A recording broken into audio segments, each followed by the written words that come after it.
मंत्र पाठ।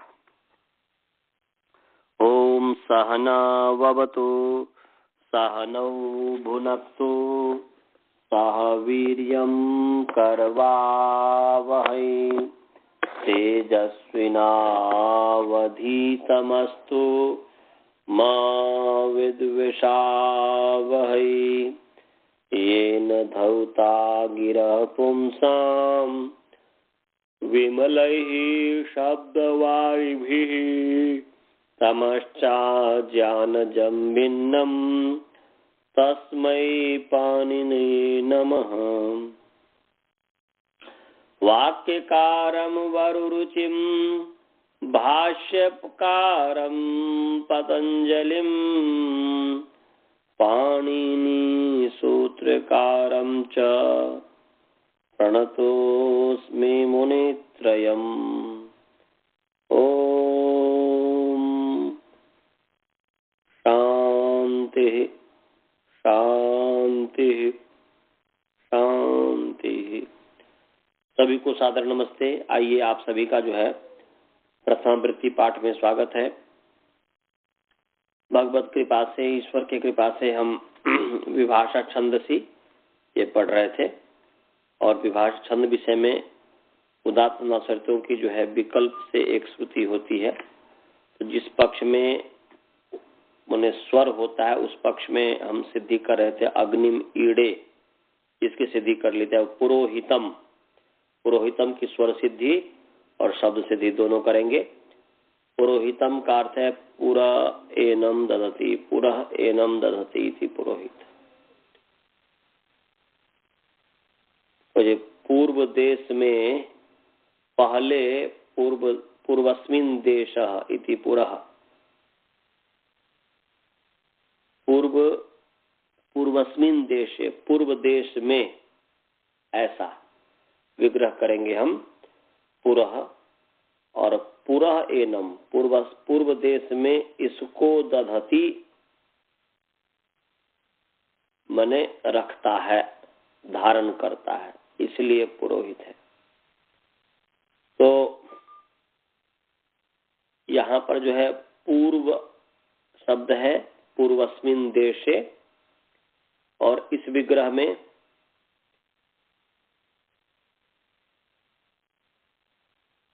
जो पूर्व शब्द से नी प्रत्यय करेंगे सप्तमी विभक्ति, और सप्तमी विभक्ति करके पूर्व की फिर ज्ञा प्रातिपदिकात प्रत्यय परश्च सभ्यता, इस सब के अधिकार में पूर्वाधरावराणामसि पुरधवश्चैषाम, पूर्वाधरावराणामसि पुरधवश्चैषाम, इससे असी प्रत्यय हुआ है और पूर्व को पूरा आदेश हुआ है। तो ये 5, 3, 39 नंबर सूत्र है। निकाल लीजिए सभी विद्यार्थीगण। पंचम अध्याय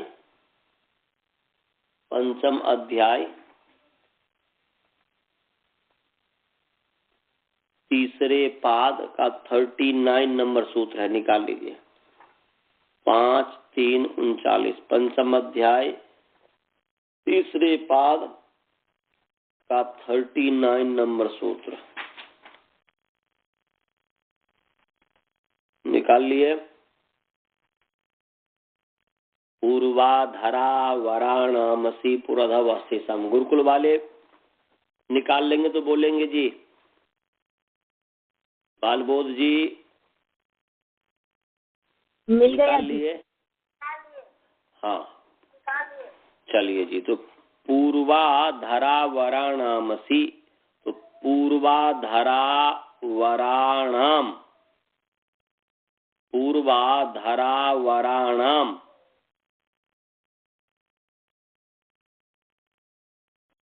ऐसा पदच्छेद करेंगे। तो अकारांत पुंलिंग पूर्वाधरावर शब्द षष्ठी विभक्ति बहुवचन, और असी जो है लुप्त प्रथमांत निर्देश है। और पुरधवः, पुरधवः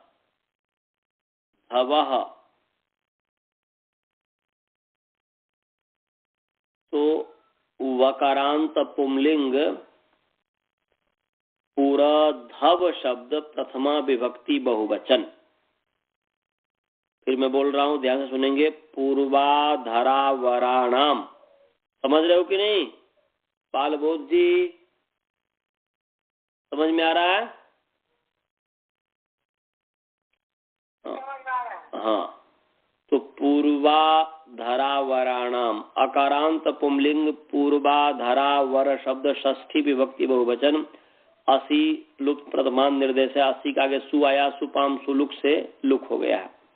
सुपाम सुलुक पूर्व सवर्ण से डाट दिया जाला इस सूत्र से। और पुरधव वकारांत पुंलिंग पुरधव शब्द प्रथमा विभक्ति बहुवचन, च अव्यपद है। और एषाम सर्वनाम नपुंसकलिंग एतत् सब षष्ठी विभक्ति बहुवचन है। अब जो है पूर्वाधरावराणाम में समास है और पुरधवः में भी समास है। तो यह है पूर्वश्च अधरश्च अवरश्च इति पूर्वाधरावराः तेषां पूर्वाधरावराणाम, ये इतरेतर योग द्वंद्व हो गया। तो पूर्वश्च अधरश्च और अवरश्च, तो ये इतरेतर योग द्वंद्व है। और पुरधवः में समास है पूर्च अधच अवच इति पुरधवः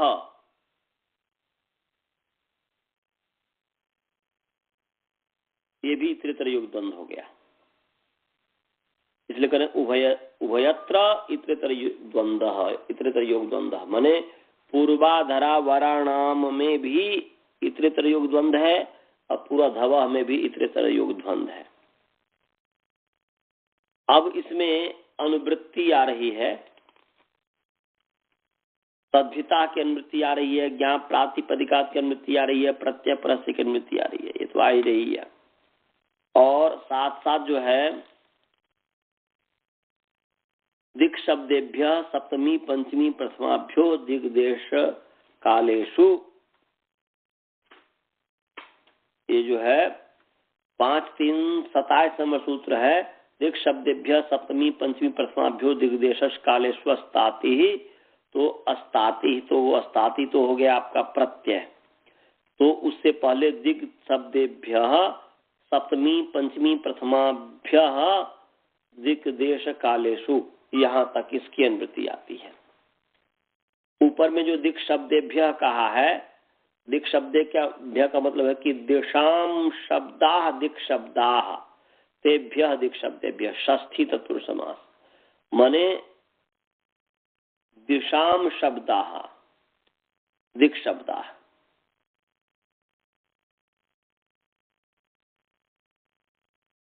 तो दिशा को कहने वाला जो शब्द है उसको दिक् शब्द कहेंगे।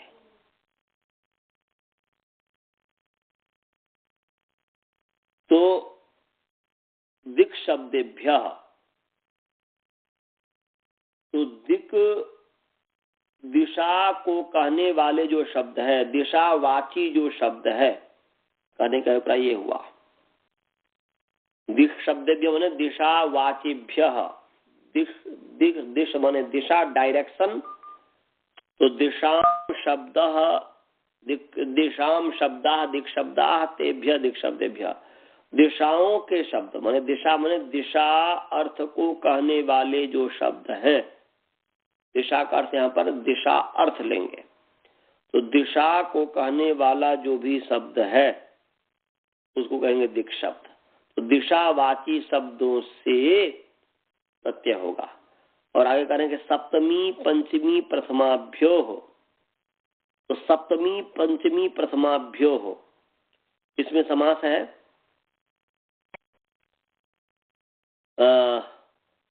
क्या है?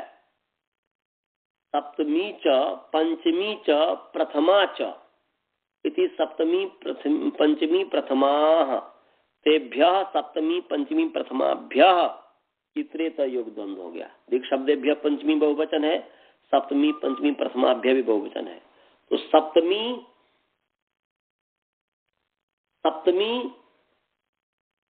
पंचमी और प्रथमा, तो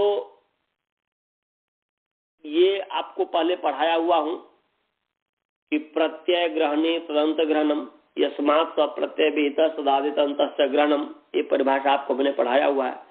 तो सप्तमी पंचमी प्रथमा ये प्रत्यय है, विभक्ति है, तो प्रत्यय की तो विभक्ति संज्ञा, इसलिए विधि हो जाएगी, इसलिए सप्तम्यंतेभ्यः ऐसा, माने सप्तम्यंत पंचम्यंत प्रथमांत ऐसा हो गया। तो सप्तम्यंत पंचम्यंत प्रथमांतेभ्यः ऐसा, या दिक् शब्देभ्यः सप्तम्यंतेभ्यः प्रातिपदिकेभ्यः, दिक् शब्देभ्यः पंचम्यंतेभ्यः प्रातिपदिकेभ्यः, दिक् शब्देभ्यः प्रथमाभ्यः प्रातिपदिकेभ्यः। ये माने दिशावाची सप्तम्यंत प्रातिपदिक, दिशावाची पंचम्यंत प्रातिपदिक, दिशावाची प्रथमांत प्रातिपदिक, ये हुआ। समझ में आ रहा है जी? कट गया। दिशावाची प्रथमांत प्रातिपदिक, इतना समझ में आ रहा है जी? बालबोधी श्रवण जी, हाँ जी,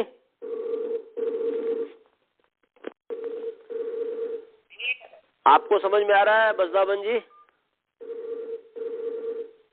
जी आ रहा है जी। वो कट गया, वो पता नहीं क्यों कट गया।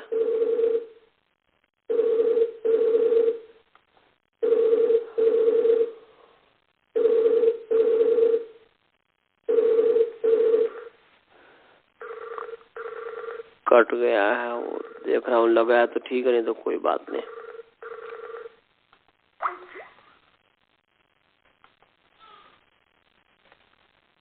एक बार और कर दूं कि यदि हो जाए उनको भी। लॉस्ट द कॉल, हाँ जी हो गया। चलिए जी, तो क्या मैं बता रहा था? दिक् शब्देभ्यः सप्तम्यंतेभ्यः प्रातिपदिक, दिशावाची सप्तम्यंत प्रातिपदिकों से, या अलग दिक् शब्दात सप्तम्यंतात प्रातिपदिकात, दिक् शब्दात पंचम्यंतात प्रातिपदिकात, दिक् शब्दात प्रथमांतात प्रातिपदिकात, ऐसा अर्थ हुआ। दिक् शब्देभ्यः सप्तमी पंचमी प्रथमाभ्यो, अलग अलग करेंगे तो च लास्ट में कर दीजिएगा। दिक् शब्दात प्रथमांतात प्रातिपदिकात च, ऐसा हुआ। आगे दिक् देश कालेषु, दिक् देश कालेषु, तो क्या हो जाएगा? दिक् च देशश्च कालश्च, दिक् च देशश्च कालश्च इति दिक् देश कालाः तेषु दिक् देश कालेषु, ये भी जो है इतरेतर योग द्वंद्व हो गया। माने सप्तमी पंचमी प्रथमाभ्य भी इतरेतर योग द्वंद्व है, और दिक् देश कालेषु ये भी इतरेतर योग द्वंद्व है। ये तो दिक् देश काल, माने दिक् अर्थ में, देश अर्थ में और काल अर्थ में, इस चीज को समझना है। माने दिक् अर्थ में देश अर्थ में और काल अर्थ में।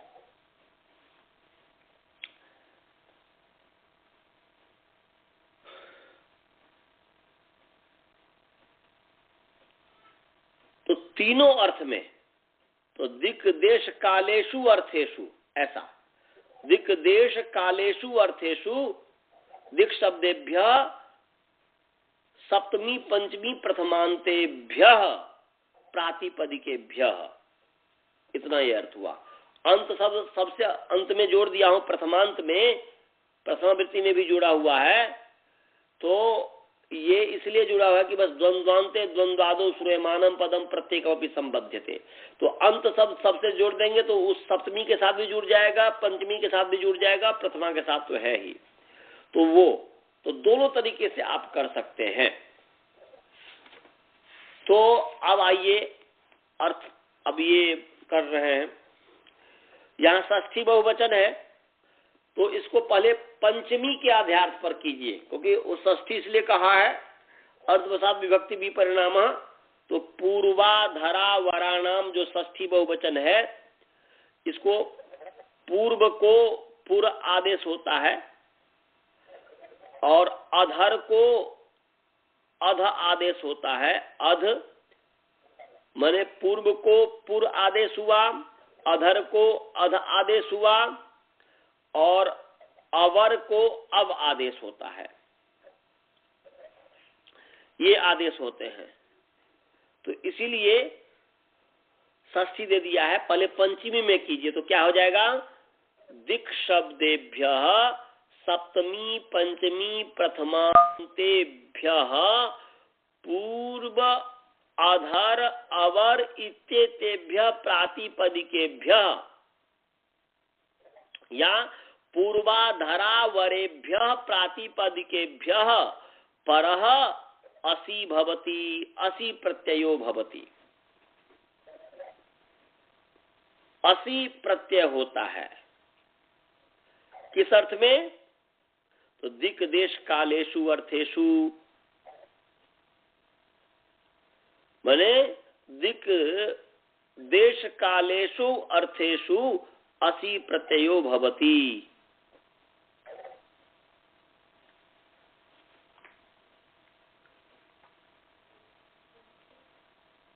तो दिक् देश और काल अर्थ में जो है असि प्रत्यय होता है। इसको हम कह सकते हैं अस्ताति भी कह सकते हैं, क्योंकि अस्ताति 5:3:27 में जो कहा कि दिक् शब्द दिशावाची शब्द, दिशावाची जो शब्द है, दिशार्थ को कहने वाले जो शब्द है सप्तम्यंत पंचमंत प्रथमांत, उससे परे जो है दिक् देश और काल अर्थ में अस्ताति प्रत्यय होता है। इसका मतलब कि अस्ताति प्रत्यय का अर्थ किस किस अर्थ में होगा? दिक् अर्थ में होगा, देश अर्थ में होगा, काल अर्थ में होगा। तो अस्ताति अर्थ का मतलब हुआ दिक् देश काल। तो इसका अर्थ क्या हो गया जी? इसका पूरा अर्थ हो गया कि दिक् शब्देभ्य सप्तमी पंचमी प्रथमांतेभ्य प्रातिपदिकेभ्य प्रथमांतेभ्य प्रातिपदिकेभ्य दिक् देश कालेषु अर्थेषु असि प्रत्ययो भवति। यह हो गया। और इसको छोटे में कहना चाहेंगे तो ऐसा कह सकते हैं कि दिक् शब्देभ्य सप्तमी पंचमी प्रथमांतेभ्य प्रातिपदिकेभ्य परः असि प्रत्ययो भवति अस्ताते अर्थे। अस्ताति अर्थ में, अस्ताति माने दिक् देश काल अर्थ में। तो दिक् देश काल अर्थ में अस्ताति प्रत्यय होता है।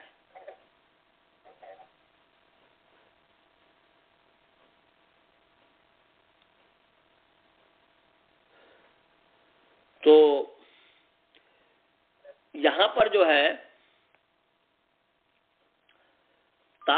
और फिर क्या करें कि एशाम, एशाम माने एशाम पूर्वाधरावराणाम च, एशाम पूर्वाधरावराणाम च क्रमेण पूर्व अध अब इत्येते आदेशा भवन्ति। ऐसा हुआ, माने साथ साथ इनके साथ साथ माने पूर्व, अधर और अवर प्रातिपदिक जो है शब्द है, दिक देश और काल अर्थ में, अर्थात अस्ताती अर्थ में जो पूर्व, अधर, अवर शब्द है उससे परे असी प्रत्यय तो होता ही है, और उसके साथ साथ जो है इस पूर्व, अधर और अवर को क्रम से पूर्व को पूर्व आदेश, अधर को अध आदेश और अवर को अब आदेश होते हैं। तो इसको संस्कृत में कैसे कहेंगे? इसको कहेंगे कि दिक् शब्देभ्य सप्तमी पंचमी प्रथमांतेभ्य प्रातिपदिकेभ्य दिग् देश कालेषु अर्थेषु परः असि प्रत्ययो भवति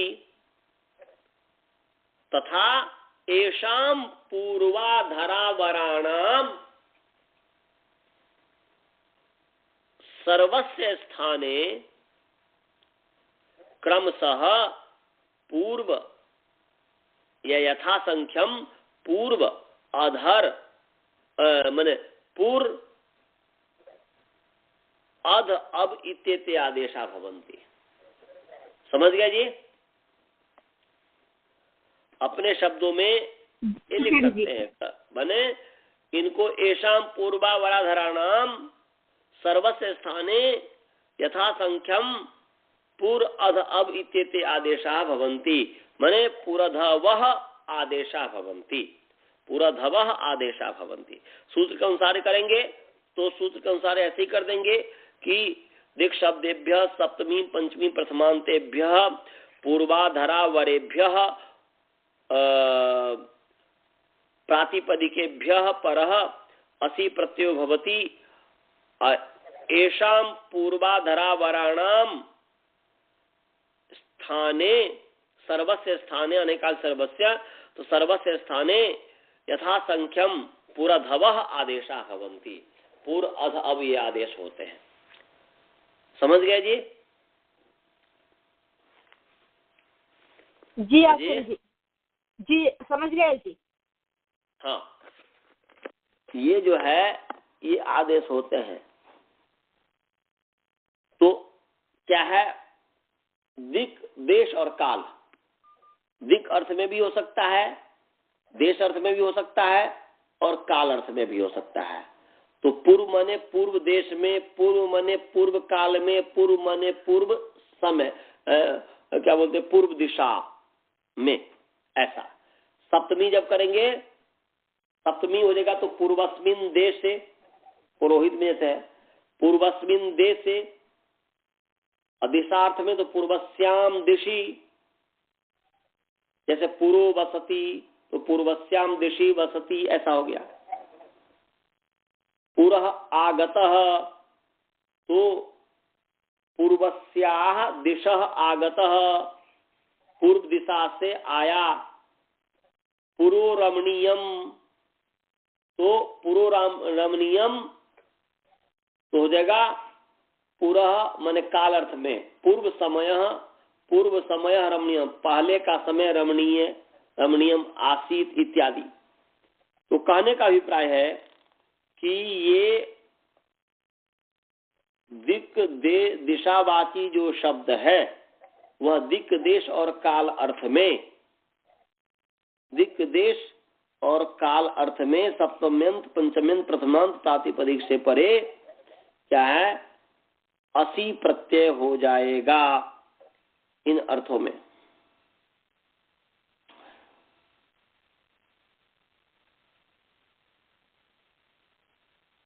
तो आइए अब हम पुरोहित शब्द की सिद्धि कर रहे हैं, वहां पर और अच्छा से समझ में आ जाएगा। तो पुरोहित तो पूर्व है, पूर्व है, तो यहां पर पुरोहित में किस अर्थ में? या तो दिशा अर्थ में, कि पुरोहित का अर्थ हुआ कि पूर्व दिशा में, दधति धा धातु है, दधाति दत्त दधति, पूर्व दिशा में इनको रखते हैं, एक तो ये अर्थ हो जाएगा। दूसरा है पूर्व देश में इनको रखते हैं, तो पूर्व देश का मतलब है कि पहला जो स्थान, पूर्व माने पहले जो स्थान, उसमें पहला पूर्व दिशावाची है। तो दिशावाची पूर्व शब्द, परंतु यहां पर जो है पूर्व पहले अर्थ को भी कहता है। तो पूर्व काल में, पूर्व समय में अब कौन सा, तीन ही अर्थ होगा, तीन में से कौन सा होगा तो देख लीजिए आप।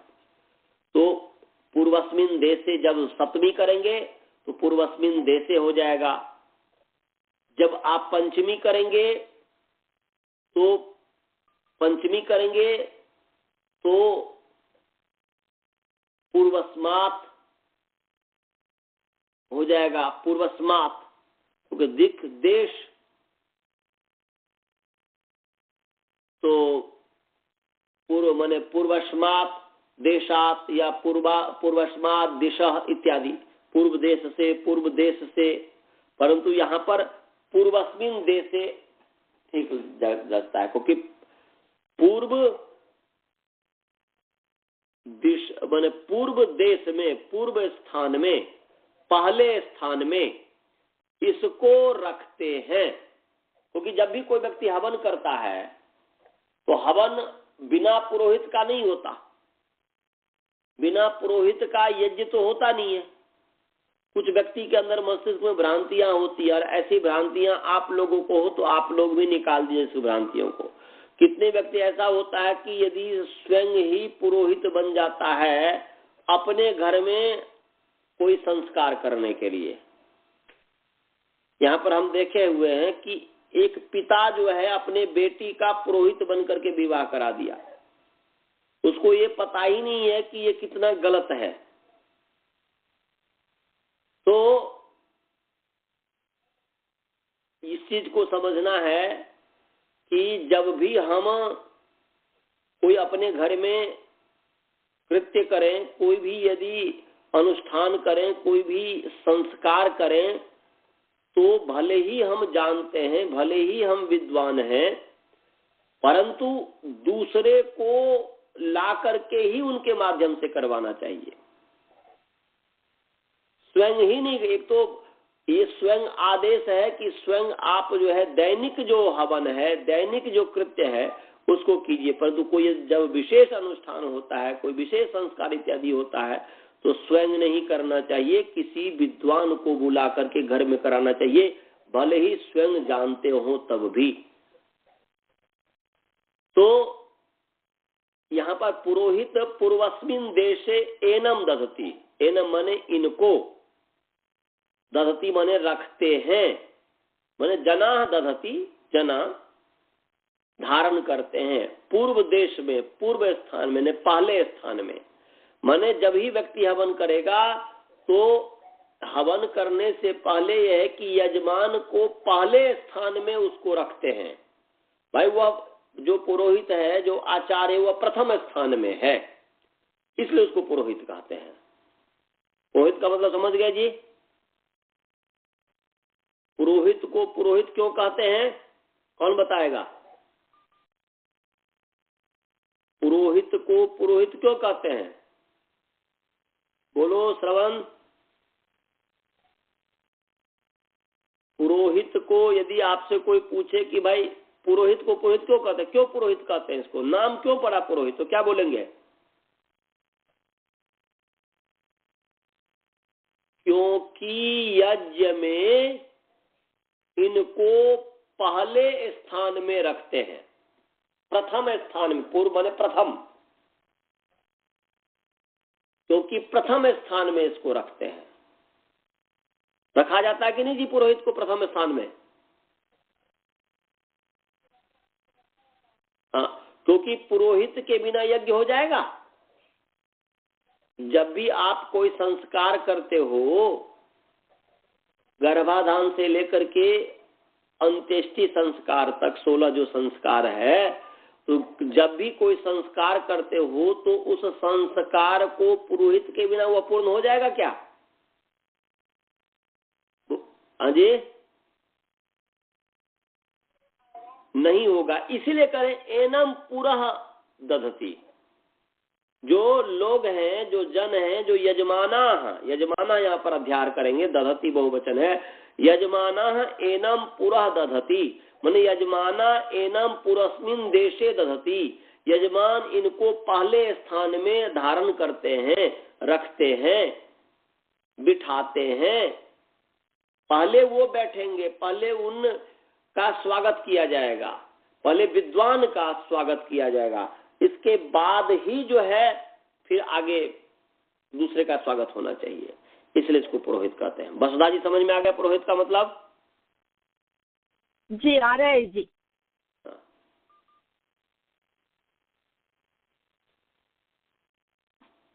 आगे हालांकि इसका हम दूसरे तरीके से भी अर्थ करते हैं, वह तो व्यक्ति को समझाने के लिए व्याकरण की प्रक्रिया नहीं है। वह पूरा माने संसार और हित माने कल्याण करना, कल्याण करने वाला होगा तो पुरोहित का मतलब जो संसार का कल्याण करने वाला है वो उस तरीके से है।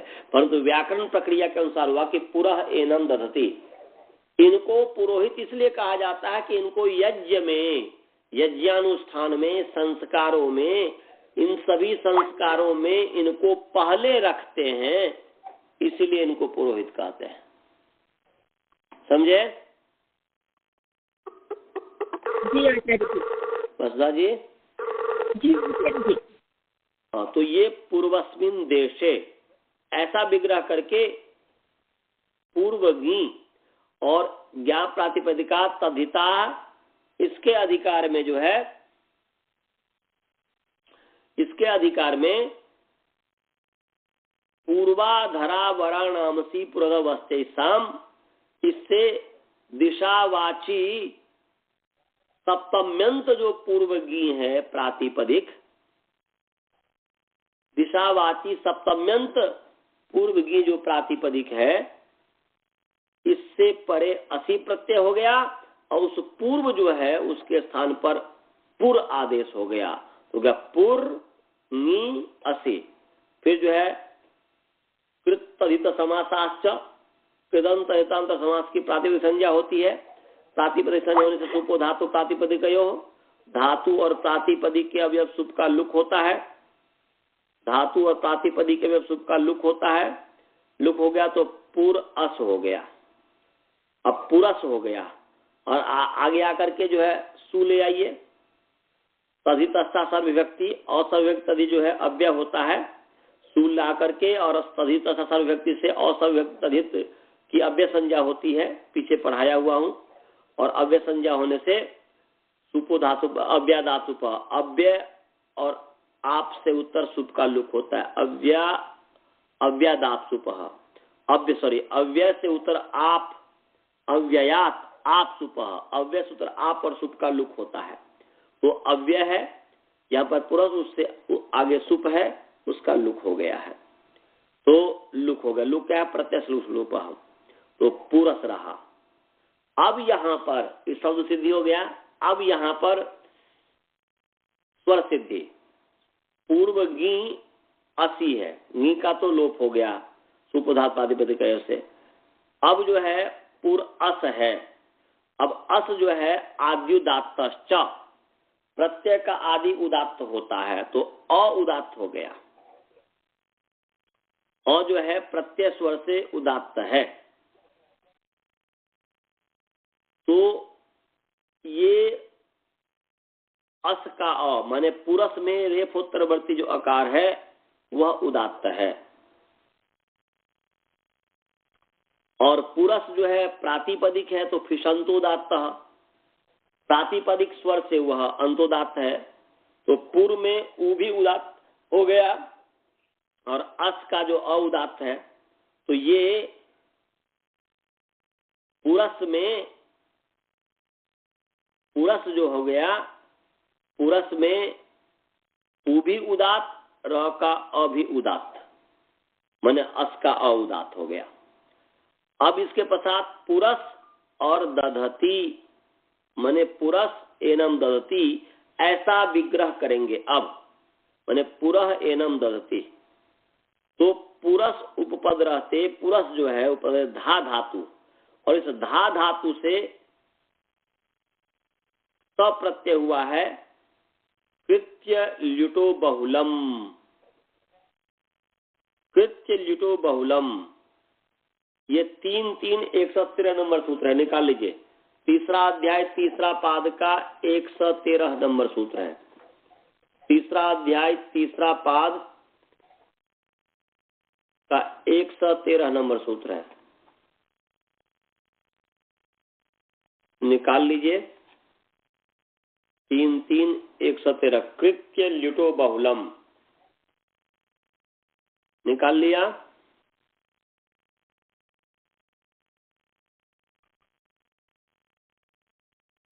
जी जी निकाल लिया जी। हाँ, तो कृत्य ल्युटो बहुलम, कृत्य ल्युटो बहुलम जो है, कृत्य ल्युटः सकारांत पुंलिंग, कृत्य लुट शब्द प्रथमा व्यक्ति बहुवचन है, और बहुलम अकारांत नपुंसकलिंग बहुल शब्द प्रथमा व्यक्ति एकवचन है। अब समास हो गया कृत्याश्च ल्युट च इति कृत्य ल्युटः, इतरेतर योग द्वंद्व हो गया। धातु की अनुवृत्ति आ रही है, प्रत्यय प्रत्यय की अनुवृत्ति आ रही है, तो क्या हो गया? धातोः परः कृत्य ल्युटः प्रत्ययाः बहुलम भवन्ति, ऐसा बहुलम भवन्ति। और बहुलम का मतलब हमने बताया हुआ है, बहुल का मतलब है कि बहुन अर्थान लाती थी बहुलम, बहुत अर्थ को जो लाता है वो बहुल हो गया, अनेक अर्थों को लाने वाला, बहुत अर्थों को लाने वाला। और हमने बताया कि क्वचित प्रवृत्ति, क्वचिद प्रवृत्ति, क्वचित विभाषा, क्वचिद अन्य वेदे वह चतुर्विधम बाहुलकम वदन्ते, विधिर विधानम बहुधा समीक्षा चतुर्विधम बाहुलकम वदन्ति। बोलते हैं क्वचित प्रवृत्ति, क्वचित प्रवृत्ति, क्वचिद प्रवृत्ति। बोलते हैं क्वचित प्रवृत्ति, कहीं पर जो है प्रत्यय की प्रवृत्ति होती है, कहीं पर प्रत्यय की प्रवृत्ति नहीं होती है, कहीं पर किसी अन्य धातु से हो जाता है, इत्यादि इत्यादि है, हमने पीछे पढ़ाया हुआ है। तो कृत्य संजक जो प्रत्यय है और लिट जो प्रत्यय है बहुल करके होता है, माने बहुल अर्थों में होते हैं। तो अर्थात कहने का कि कृत्य और ल्यूट प्रत्यय जहां कहा है, जैसे आपने पीछे कृत्य प्रत्यय पढ़ा है, जैसे अचोयत, तव्य तव्या नियरः, तो यत प्रत्यय, तव्यत तव्य अनियर प्रत्यय, क्यप प्रत्यय, ये सब कृत्य प्रत्यय है, हमने पीछे पढ़ाया हुआ है, तो दिखाने की आवश्यकता तो नहीं है ना जी। कृत्याह आप देखेंगे, कृत्याह जो है वह कृत्याह जो है, कृत्याह का जहां तक अधिकार जाता है, माने नूल त्रिटो से पहले पहले तक जो है वह कृत्याह का अधिकार जाता है, तो वहां तक जितने भी प्रत्यय हैं वह सब कृत्य हैं। तो कृत्याह के आगे तव्य तव्यानियर, तो तव्यत तव्य अनियर प्रत्यय कृत्य प्रत्यय है, जैसे अचोयत यत प्रत्यय कृत प्रत्यय है, ऐसे ही क्या बोलते हैं कि क्यप प्रत्यय भी की प्रत्यय होगा, इत्यादि। तो ये सब कृत्य प्रत्यय हैं। तो ये कृत्य प्रत्यय और ल्यूट प्रत्यय, ल्यूट तो ल्यूट च धातु से पहले ल्यूट प्रत्यय होता है, तो ये कृत्य प्रत्यय और ल्यूट प्रत्यय जिनसे कहें, जैसे अजंत धातु से कृत्य प्रत्यय अचोयत, अजंत धातु से परे ल्यूट प्रत्यय होता है, तो जहां पर विधान किया है, जिससे विधान किया उससे अन्यत्र से भी कृत्य प्रत्यय हो जाएगा, अन्य धातु से भी हो जाएगा, और जिन अर्थ में विधान किया उससे अन्य अर्थ में भी हो जाएगा, ऐसा। जैसे कहा है कि कृत्य प्रत्यय किस अर्थ में, तयोरेव कृत्यक्त खलर्था, भाव और कर्म अर्थ में कृत्य और खलर्थ प्रत्यय होते हैं। तो यहां पर भाव और कर्म अर्थ में कहा है तयोरेव कृत्यक्त खलर्था, ये जो इस सूत्र से भाव और कर्म अर्थ में कृत प्रत्यय का विधान किया है, तो अन्य कारक माने कर्म से भिन्न जो कारक हो गया कर्ता अर्थ में, करण अर्थ में, संप्रदान अर्थ में, अपादान अर्थ में, अधिकरण अर्थ में, तो ये भाव और कर्म अर्थ में कृत प्रत्यय कहे हैं, परंतु भाव और कर्म से भिन्न जो अर्थ है, कर्ता अर्थ हो गया, करण अर्थ हो गया, मैंने संप्रदान अर्थ हो गया, अपादान अर्थ हो गया, संबंध अर्थ हो गया, मैंने क्या बोलते हैं, अधिकरण अर्थ हो गया, कारक, संबंध कारक नहीं है, अधिकरण अर्थ हो गया। तो ये जितने भी कारकांतर है उनमें भी होते हैं। मैंने जिनमें कहा है वैसे कृत्य प्रत्यय कर्ता अर्थ, मैंने क्या बोलते भाव अर्थ में कहा है, कर्म अर्थ में कहा है, तो बहुल होने के कारण उससे भिन्न अर्थ में भी हो जाएगा। ऐसे ही ल्यूट प्रत्यय है, ल्यूट प्रत्यय भाव अर्थ में है, ल्यूट च नपुंसक भाविकता, जो ल्यूट जो है भाव अर्थ में है। और ऐसे ही करण अर्थ में भी और अधिकरण अर्थ में भी ल्यूट प्रत्यय है, विधान किया गया है। उससे अन्यत्र भी, माने भाव करण और अधिकरण से अन्यत्र भी ल्यूट प्रत्यय हो जाएगा। तो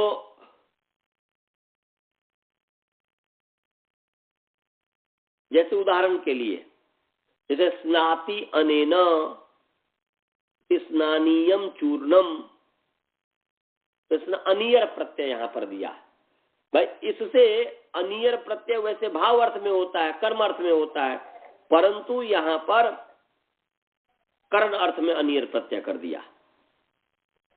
तो इससे स्नान करता है, तो कोई चूर्ण इत्यादि है उससे शरीर में लगा के स्नान करता है, तो स्नानीयम चूर्णम, तो यहाँ पर कृत्य प्रत्यय जो है इस अर्थ में हो गया, क्या कहता है कि करण अर्थ में हो गया है। माने जो तयोर कृत्य जो और खलल प्रत्यय जो भाव अर्थ में और कर्म अर्थ में का, उससे भिन्न अर्थ में हो गया। ऐसे ही दीयते तस्मई, उसके लिए दिया जाता है, इसलिए दानीयो ब्राह्मण, ब्राह्मण के लिए दिया जाता है, इसलिए दानीय ब्राह्मण। यहां पर संप्रदान में अनियर प्रत्यय हो गया, अनियर प्रत्यय वहां पर करण अर्थ में हुआ था। और दानीय ब्राह्मण, दानीय ब्राह्मण माने जिसके लिए दिया गया, जिस ब्राह्मण के लिए दिया गया वो ब्राह्मण दानीय ब्राह्मण हो गया। तो यहां पर संप्रदान अर्थ में अनियर प्रत्यय हो गया। ऐसे ही जैसे लिट प्रत्यय है,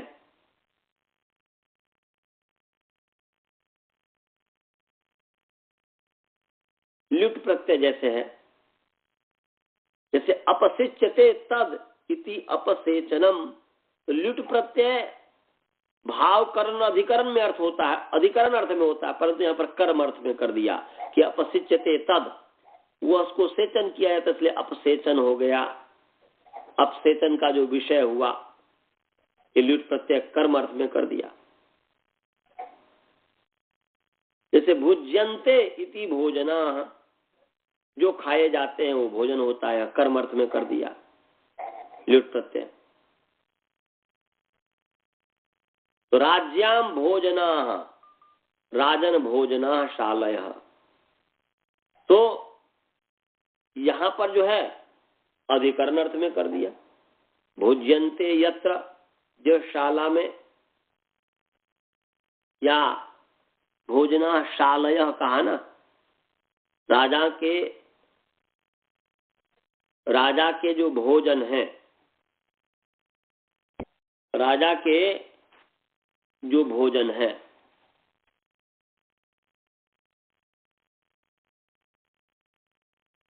तो जैसे यहाँ पर अपसेचनम था, अपसेचनम अपसिच्यते माने जो अच्छी तरह न सींचा जाए, वह कर्म अर्थ में कर दिया। ऐसे अवस्राणम, तो अवस्राव्यते तत् माने बहाया जाता है, जो वो अवस्राव्यते हो गया। अब माने अवस्राणम हो गया, जो बहाया जाता है, माने जो बुरी तरह जो है बहाया जाता है, वह अवस्राणम हो गया। ऐसे राज भोजना शालय, शाली, शाली चावल को कहते हैं, तो भुज्यन्ते इति भोजना कर्म अर्थ में कर दिया। भुज्यन्ते, यहाँ पर भुज्यन्ते इति भोजना, जो खाए जाते हैं वो भोजन हो गया। तो क्या चावल खाए जाते हैं, राज्याम भोजना राज भोजना शालीय, माने शालय, माने राजाओं के जो भोजन जो है चावल, तो राजाओं के भोजन करने योग्य जो चावल हो गया वह राजभोजनशालय हो गया। राज्य तो यहाँ पर कर्म अर्थ में कर दिया। वैसे ल्युट प्रत्यय भाव अर्थ में होता है, परंतु यहाँ पर कर्म अर्थ में कर दिया। ऐसे ही आच्छाद्यन्ते इति आच्छादनानि, यहाँ पर कर्म अर्थ में ल्युट प्रत्यय किया है कि माने आच्छाद्यन्ते जो ढकते हैं, तो वस्त्र हो गया,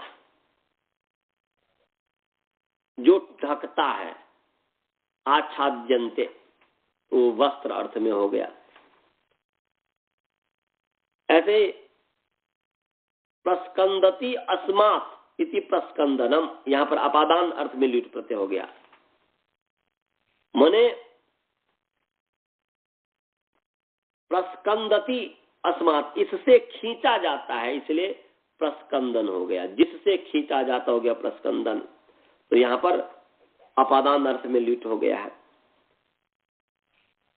ऐसे ही प्रपतति अस्मात् इति प्रपतनम, प्रपतति प्रपतनम अस्मात्, तो जिससे गिरता है। प्रपतति अस्मात् या यस्मात्, इससे गिरता है या इससे वृक्षादि जो है गिरते हैं, इसलिए इससे गिरता है, इसलिए प्रपतनम, यहाँ पर भी अपादान में ल्युट प्रत्यय हो गया। तो कहने का अभिप्राय है कि कृत्य ल्युटो बहुलम का मतलब ये हुआ कि धातु से परे कृत्य और ल्युट प्रत्यय बहुल करके होता है। अर्थात कहने का अभिप्राय है कि जिन धातु से कहा है उनसे भिन्न धातु से भी हो जाएगा, जिन अर्थ में कहा है मैंने उनसे भिन्न अर्थ में भी कहा जाएगा, ये इसका मतलब हुआ। तो और जिनको नहीं कहा है वो भी हो जाएगा बहुल करके। यहाँ पर जैसे कृत्य ल्युट प्रत्यय कहा है कि भाई धातु से कृत्य ल्युट प्रत्यय हो बहुल करके, तो इसका मतलब है कि कृत्य ल्युट न होकर के अन्य भी प्रत्यय हो जाएंगे। बहुल करके कहा है तो क्त प्रत्यय भी हो जाएंगे। तो यहाँ पर कृत्य ल्युट बहुलम से जो है यहाँ पर बहुल करके, बहुल होने के कारण बहुलात बाहुलकात क्त प्रत्यय हुआ। तो पुरस धा, तो मैंने पुरस धा धातु एक क्त प्रत्यय है, दूधाय धारण पोषण है। अब इस स्थिति में दधा धा त को मान करके धा की अंग संज्ञा है, त के क की संज्ञा होगी तसलोपा दसलोपा, तो धा और त पुरस धा त।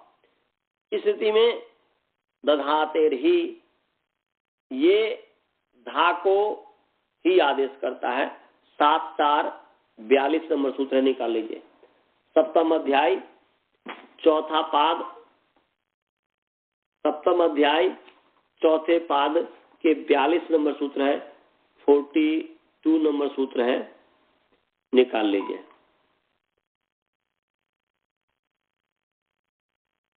निकाल लीजिए।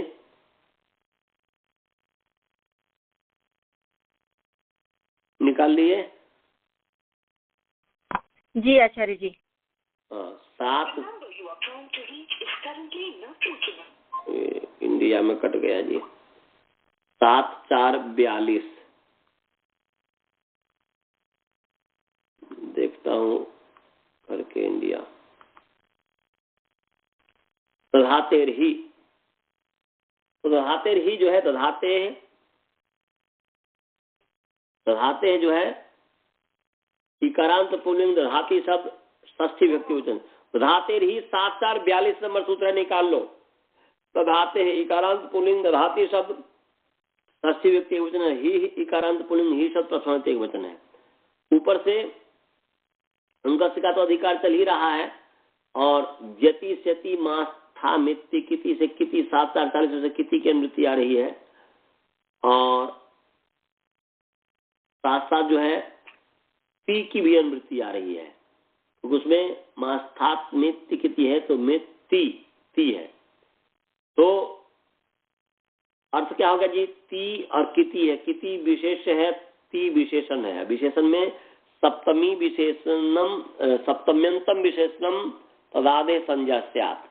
सप्तम्यंत विशेषण की तदादि तदादि संज्ञा, इसलिए सप्तकारादौ ऐसा होगा। तादौ किति प्रत्यय परतः ऐसा अर्थ हो गया। तादौ किति प्रत्यय परतः दधाते अंगस्य ही इत्यमादेशो, दधाते अंगस्य सर्वस्य स्थाने ही आदेशो भवति। तो दधाती अंग है उसके सब के स्थान पर ही होगा, तो अनेकाल सर्वस्व उपस्थित हो गया, तो पुरस धा को हो गया ही, त का त है तो पुरस हित ये हो गया। अब इसका जो है स्वर सिद्धि करेंगे तो प्रत्यय स्वर से त जो है, प्रत्यय स्वर से त जो है उदात्त है, आदि उदात्त स प्रत्यय का आदि उदात्त होता है। अब पुरुष में आपको मैं बताया था रकारोत्तरवर्ती अकार है, रेफोत्तरवर्ती अकार, वह उदात्त है, वह जो है उदात्त है। अब पुरुष का पू जो है पकार उकार भी फिट सूत्र से अंतोदात्त है प्रातिपदिक के कारण। अब जो है इसमें तो जो है उदात्त है, प्रकारोत्तरवर्ती जो है उदात्त है।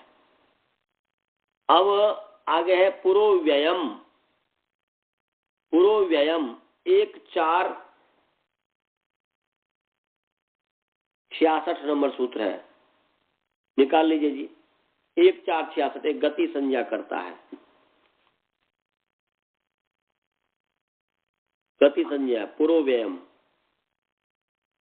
1-4-66 निकाल लिया।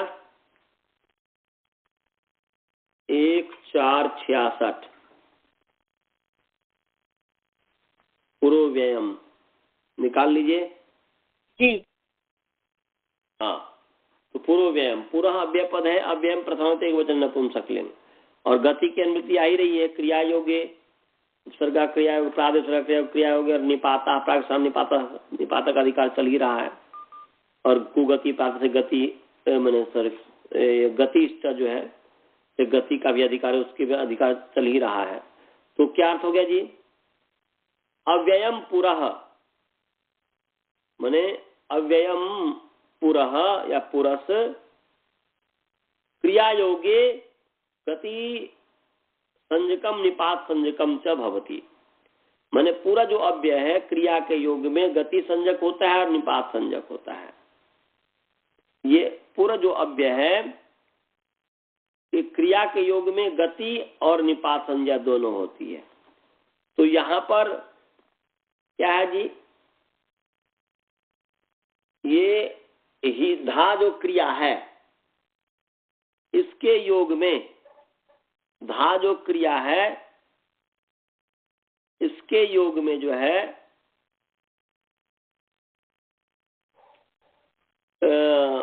धा क्रिया के योग में पुरुष की गति संज्ञा हुई है। गति संज्ञा होने से कुगति प्रादय, कु शब्द गति संज्ञक और प्रादि शब्द जो है समर्थ समास को प्राप्त होता है, इसलिए समास हो गया।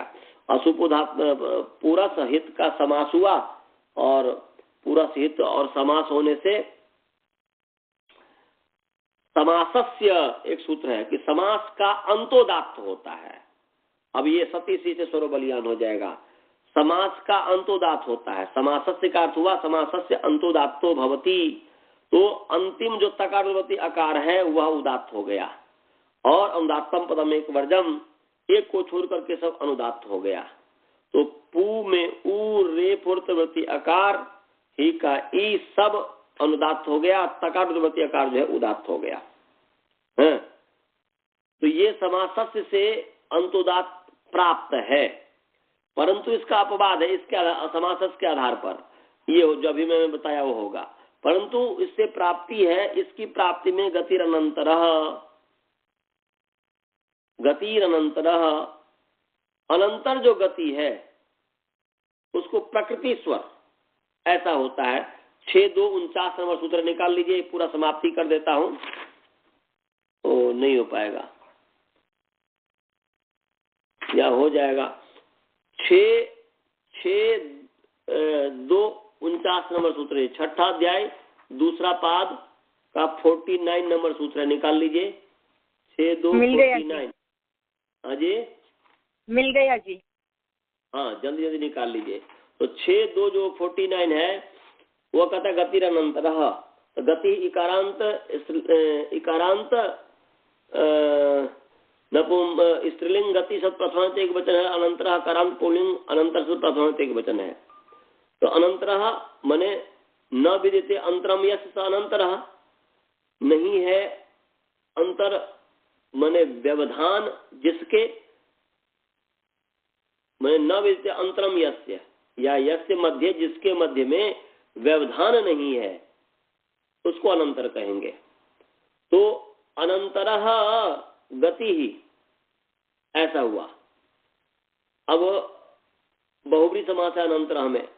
अब ऊपर से अनुवृत्ति आ रही है, कर्मणी की अनुवृत्ति आ रही है,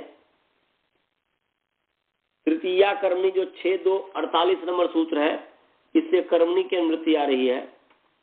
और सासा जो है ते 6-2-45 नंबर सूत्र से ते की अनुवृत्ति आ रही है, ते की अनुवृत्ति आ रही है। और ये जो है प्रकृत्या पूर्व पदम जो है उससे प्रकृत्या और पूर्व पदम इसकी अनुवृत्ति आ रही है। ये प्रकृत्या पूर्व पदम ये बहुत लंबा है। ये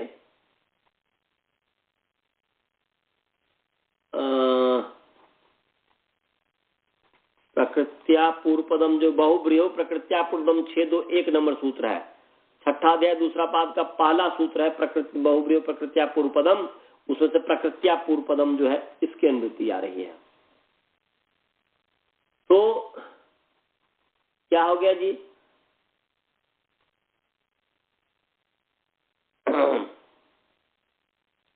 अर्थ हो गया कि अनंतरः गति ही, अनंतरः गति तो कर्म माने कर्म वाचनी रखता है, तो समास में है तो कर्म वाचनी माने कर्मणी ते, और रखता होने का कारण प्रत्यय ग्रहण तंत्र ग्रहणम हो जाएगा कि प्रत्यय ग्रहण तंत्र का ग्रहण होता तो वह कि कर्म वाचिनी एक तांत उत्तर पद समास में उत्तर पद पूर्व पद होता है, इसलिए उत्तर पद अपने आप अध्यार हो जाएगा, हो जाएगा कर्मणी एक तांते उत्तर पदे परतः, या एक तांते परतः, एक तांते परतः, एक तांते उत्तर पदे परतः अनंतरः गति पूर्व पदम प्रकृति स्वरम भवती, या अनंतर गति पूर्व पदम प्रकृत्या भवती, प्रकृति से होते हैं। तो हित जो है एक तांत उत्तर पद है, तो एक तांत उत्तर पद पर रहते जो उत्तर पद के पर रहते जो अनंतर गति है, अर्थात जिसके बीच में कोई व्यवधान नहीं है, तो अनंतर गति क्या है जी, पुरस जो है गति उसका अनंतर गति जो है रेफोत्तरवर्ती जो अकार है ये अनंतर अनंतर है। तो अनंतर जो है गति, उस अनंतर गति अव्यभित, अनंतर में अव्यभित गति को जो है प्रकृति से स्वर होता है। पूर्व पदम जो है, पूर्व पद जो है वह प्रकृति से स्वर होता है, अर्थात कि रेफोत्तरवर्ती जो अकार है अस जो प्रत्यय था पूर्व पद का प्रकृति स्वर होता, जैसा स्वर था। तो कैसा स्वर था जी, वह स्वर था कि रेफोत्तरवर्ती जो अकार है वह उदात्त है, तो वैसा ही रहा। और फिर अनुदात्तम पदम में एक वर्जम सफिसी से स्वर बलियाम, तो एक को छोड़ करके सब अनुदात्त हो जाता है। तो अनुदात्त हो गया तो पू का उ अनुदात्त हुआ, रेफोत्तरवर्ती अकार उदात्त है, और हित का हकारवर्ती इकार उदात्त है और अनुदात्त है, ये हो गया। और तकारवर्ती अकार अनुदात्त है, सब अनुदात्त है। अब पूरा सहित है, साथ रू कर दीजिए, और रू को रू के जो र होगा और र को जो हसीचा कि अप्लुत आकार से हस्त पर हो तो पूर्व के स्थान में जो है रेप को ऊ होता है, ऊ होने से आद ऊ हो गया तो पुरोहित बन गया। अब जो है पुरोहित में उदात्ता अनुदात्ता स्वत, उदात्त से उत्तर अनुदात्त स्वरित होता है, तो उदात्त रेफोत्तरवर्ती जो अकार है उससे उत्तर जो है हकारोत्तरवर्ती इकार वह स्वरित हो गया, उस अनुदात्त को स्वरित हो गया। तो पुरोहित में पू का ऊ अनुदात्त है, रो जो है रो जो है वह उदात्त है, क्योंकि अ और उ जो है अ और उ माने उदात्त बोल रहे हैं कि एकादेश जो होता है ना जी, वो तो उ है, तो वो एकादेश हुआ तो उदात्त ही रहा। इसमें ऐसा नहीं है कि उदात्त अनुदात्त का एकादेश है, यहाँ पर वो उदात्त ही है। तो वो जो है पूर्व का जो है आदगुना हो गया, वो उदात्त है।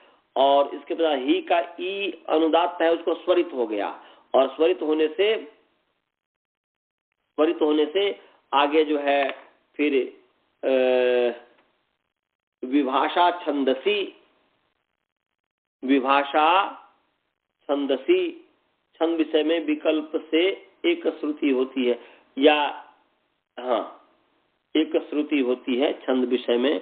तो एक ने वो तो स्वरिता संहिता अनुदात्ता नाम, ऐसा ये सूत्र होगा। स्वरिता संहिता अनुदात्ता नाम, संहिता विषय स्वरित से परे अनुदात्त की को स्वरिता संहिताय अनुदात्ता नाम, स्वरित से परे स्वरिता संहिताय अनुदात्ता नाम, स्वरित से परे जो है संहिता विषय में अनुदात्त को जो है एक श्रुति हो जाती है।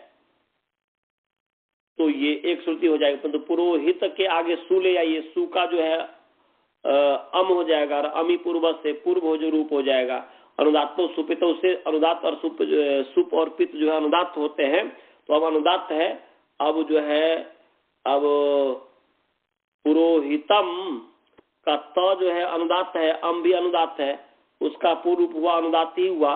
परंतु स्वरिता संहिता नाम, स्वरित से परे संहिता विषय में अनुदात्त को एक श्रुति हो जाती है, तो एक श्रुति होगी। तो पुरोहित का जो हुआ पूर्व में पू में उ अनुदात्त, रो उदात्त, ही स्वरित, ही का ही स्वरित, त जो है वह एक श्रुति हो गई। तो ये इसकी सिद्धि है। समझ में आएगा जी सभी को? पुरोहित की सिद्धि समझ में आ गया, स्वर सिद्धि और ये सब? जी आचार्य जी समझ में आ गया जी। आप समझे स्वाति जी? समझिए आचार्य, एक बार सुनना पड़ेगा। मेरा ब्रेक हुआ बीच में 10 मिनट, मैं फिर सुनूंगी आज। हाँ सुन लीजिएगा फिर। तो अब मंत्र पाठ अब गुरुकुल वाले को समझ में आया? ये समझ में आ रहा है। हाँ, इस पर और विचार करना। मंत्र पाठ ओम पूर्णमदः पूर्णमिदं पूर्णात् पूर्णमुदच्यते पूर्णस्य पूर्णमादाय पूर्णमेवावशिष्यते ओम शांति शांति शांति। चलिए जी, नमस्ते जी, सभी को सादर नमस्ते। नमस्ते जी आचार्य जी, धन्यवाद।